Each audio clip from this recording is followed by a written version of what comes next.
Parameter of law के इस channel में मैं आपका मित्र अशोक कुमार शर्मा, रिटायर्ड जज, आपका हार्दिक अभिनंदन करता हूं। आज मैं कानून से संबंधित कुछ लीगल वर्ड्स जो कि जुडिशियल वर्ड्स भी कहे जाते हैं उनको बतलाने जा रहा हूं। इस चैनल का मुख्य प्रयोजन आपकी कानूनी जानकारी को बढ़ाना है। देश के आम नागरिक को भारत के कानून की जानकारी होनी चाहिए। इसी उद्देश्य से इस चैनल पर विभिन्न वीडियोस मेरे द्वारा अपलोड किए जा रहे हैं। आज का जो विषय है वो लीगल और जुडिशियल वर्ड्स क्या होते हैं इसके बारे में। कुछ मैंने 4-5 वीडियो और भी डाले हैं आपकी लीगल नॉलेज बढ़ाने के लिए। कानून, विधि जिसे कहा जाता है, लॉ भी कहा जाता है, न्यायालय, अदालत जिसे कोर्ट कहा जाता है, न्याय और इंसाफ, जस्टिस से संबंधित शब्द हैं। जबकि सर्वोच्च न्यायालय apex court of the land है, जिसका कानून पूरे भारत के न्यायालयों पर तथा देश के नागरिकों पर बाध्यकारी प्रभाव रखता है। The decision of the supreme court shall be binding on all the courts with in the territory of India. High courts, सभी राज्यों में एक उच्च न्यायालय, कहीं कहीं 2 राज्यों का भी एक संयुक्त उच्च न्यायालय हाई कोर्ट होता है। जिला न्यायालय ये उच्च न्यायालय की सबॉर्डिनेट कोर्ट है, जिसे अधीनस्थ न्यायालय भी बोला जाता है। जिला न्यायालय डिस्ट्रिक्ट कोर्ट कहा जाता है। सत्र न्यायालय, जब कोई भी जज आपराधिक मामलों का निराकरण करता है तो उसको सेशंस कोर्ट कहा जाता है। सेशंस के मामले के संबंध में सुनवाई करने वाला जज सेशंस कोर्ट या सेशंस जज के अधीन काम करता है। चीफ जस्टिस ऑफ इंडिया, मुख्य न्यायाधीश जो है वो हाई कोर्ट के भी चीफ जस्टिस होते हैं और सुप्रीम कोर्ट में एक चीफ जस्टिस ऑफ इंडिया होता है। पूरे देश का सुप्रीम कोर्ट एक वरिष्ठ न्यायालय है जो नई दिल्ली में स्थित है। इसके अलावा डिस्ट्रिक्ट जज प्रत्येक जिले में सिविल मामलों की सुनवाई जो करते हैं वो जिला जज कहलाते हैं। सेशंस क्रिमिनल में और डिस्ट्रिक्ट जज सिविल में। सेशंस जज, जैसा कि मैंने बताया, आपराधिक मामलों की जो ट्राइबल बाय सेशन है, सत्र द्वारा विचारणीय है, वो सत्र न्यायाधीश के रूप में उन मामलों की सुनवाई करते हैं। वकील या अधिवक्ता, जिसे advocate, lawyer, barrister, council, pleader भी कहा जाता है। थोड़ा थोड़ा बेसिक डिफरेंस है। इंडिया में जो एडवोकेट्स होते हैं वो लॉ की पढ़ाई करते हैं। मैंने अलग से भी वीडियो इस बारे में बनाए हुए हैं। तो वो लॉयर कहलाते हैं। जब वो एनरोल्ड हो जाते हैं, बार काउंसिल ऑफ इंडिया की रजिस्ट्रेशन, हर बार का रजिस्ट्रेशन लेना जरूरी होता है, तो वो एडवोकेट कहलाते हैं। इंग्लैंड से जो लॉ की पढ़ाई करके आते हैं वो बैरिस्टर कहलाते हैं। काउंसिल और प्लीडर भी इसी तरह होते हैं। महान्यायवादी या अटॉर्नी जनरल जो होते हैं वो सुप्रीम कोर्ट में सरकार का पक्ष रखने के लिए, केंद्र सरकार वगैरह का पक्ष रखने के लिए होते हैं। First law officer of the country होते हैं और इनकी नियुक्ति राष्ट्रपति करता है। जबकि महाधिवक्ता या सॉलिसिटर जनरल अटॉर्नी जनरल के सहायक के रूप में सुप्रीम कोर्ट में कार्य करते हैं। सेकंड लॉ ऑफिसर, जिन्हें कहा जाता है अटॉर्नी जनरल ऑफ इंडिया, को राज्य सरकार का पक्ष रखने के लिए हर उच्च न्यायालय के समक्ष ये राज्य सरकार का एजी कहलाता है, महान्यायवादी कहलाते हैं, और इनकी नियुक्ति राज्य सरकार के गवर्नर के द्वारा की जाती है। शासकीय अधिवक्ता, गवर्नमेंट प्लीडर, जैसा सेक्शन 24 सीआरपीसी में डिफाइन है, ये पॉलिटिकल अपॉइंटमेंट होता है। जो भी सरकार होती है वो अपने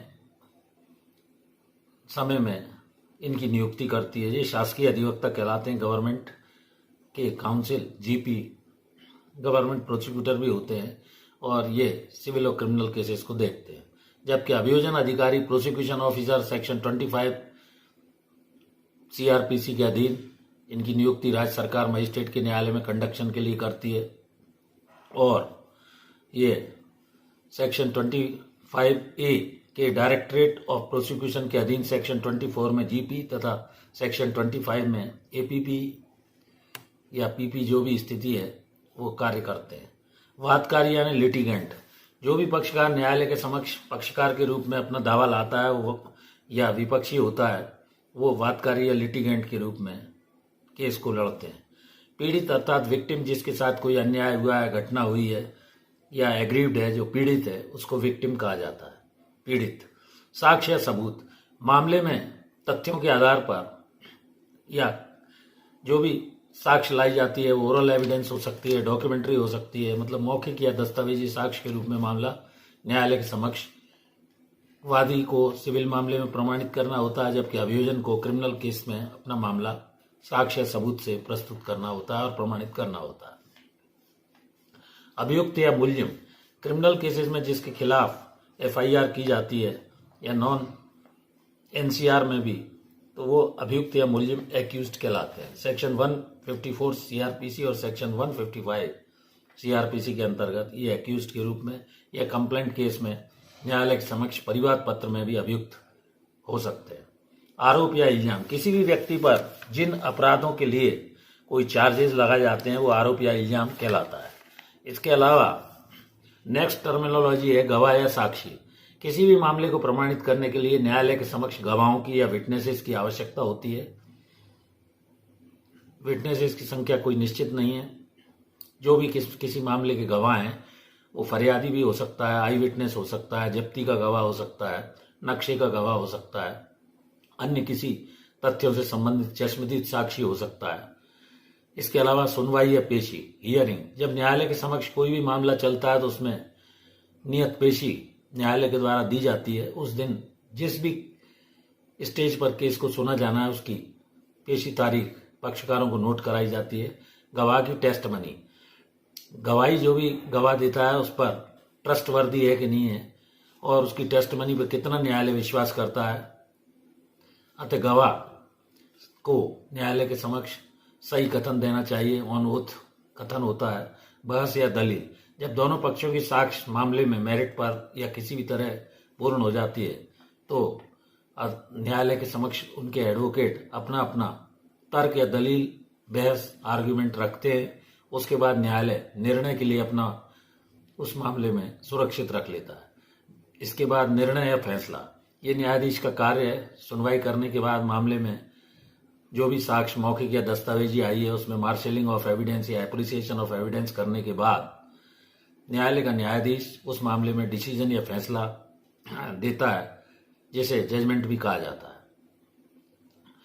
तो क्रिमिनल केसेस में भी जजमेंट और निर्णय दिए जाते हैं, जिसमें अभियोजन को संदेह से परे benefit of doubt goes to the accused का प्रिंसिपल है। आपको अभियोजन को अपना मामला संदेह से परे प्रमाणित करना होता है। कैदी या प्रिजनर, जेल के अंदर जो लोग चाहे वो अंडर ट्रायल हों चाहे वो कन्विक्टेड हों बाद में रखे जाते हैं तो वो उनको कैदी या प्रिजनर कहा जाता है। सजा या पनिशमेंट, न्यायालय के द्वारा या किसी भी जुडिशियल अथॉरिटी या एग्जीक्यूटिव अथॉरिटी के द्वारा दिया गया जो दंड है वो पनिशमेंट के रूप में होता है। ये पेनल्टी के रूप में हो सकता है, फाइन के रूप में हो सकता है, जुर्माने के रूप में। नेक्स्ट वर्ड है बरी या दोष मुक्त, एक्विटल। जब किसी भी अभियुक्त के विरुद्ध जो भी आरोप लगाए गए हैं वो मामले में आई हुई साक्ष्य के आधार पर गुण दोष पर प्रमाणित नहीं होते हैं तो उसको न्यायालय द्वारा बरी या दोष मुक्त किया जाता है, जिसे एक्विटल कहा जाता है। कन्विक्शन, जब किसी भी आरोप के संबंध में न्यायालय के समक्ष गुण दोष पर मामला साक्ष्य के द्वारा प्रमाणित हो जाता है तो उसका परिणाम दोष सिद्धि या कन्विक्शन के रूप में आता है। इसमें आजीवन कारावास की भी सजा दी जा सकती है, जिसको लाइफ इम्प्रिजनमेंट या आजीवन कारावास कहा जाता है। मैंने अलग से भी इस संबंध में अलग अलग वीडियोस इस चैनल पर उपलब्ध कराए हुए हैं। और मृत्युदंड या डेथ सेंटेंस, मृत्युदंड की सजा rarest of the rare cases में दी जाती है, जैसा कि Bachan Singh versus state of Punjab में कहा गया है। तो इस तरह कुछ लीगल टर्मिनोलॉजी के वर्ड्स मैंने 3-4 वीडियोस में डाले हैं, जिससे आपकी लीगल और जुडिशियल वर्ड्स की जानकारी बढ़ेगी। क्योंकि कई बार कानूनी शब्द जो हिंदी में, अंग्रेजी में, उर्दू में न्यायालय के समक्ष प्रयुक्त होते हैं उनकी भी जानकारी देश के आम नागरिक को, लीगल फ्रेटर्निटी से जुड़े हुए लोगों को, स्टूडेंट्स को, यंग एडवोकेट्स को, जजेस जो भी नए आए हैं उन्हें होनी चाहिए। इसी उद्देश्य से ये मैंने वीडियो बनाया है। मैं आशा करता हूं कि मेरा वीडियो सरल शब्दों में आपकी समझ में आया होगा। यदि वीडियो अच्छा लगे तो इसे लाइक करें, शेयर करें, अपने मित्रों को भेजें, परिचितों को भेजें और चैनल से यदि अभी तक नहीं जुड़े हैं तो चैनल सब्सक्राइब करें। इस वीडियो में यहीं तक, कल फिर मिलते हैं नए वीडियो के साथ। Thank you for watching this video. नमस्कार।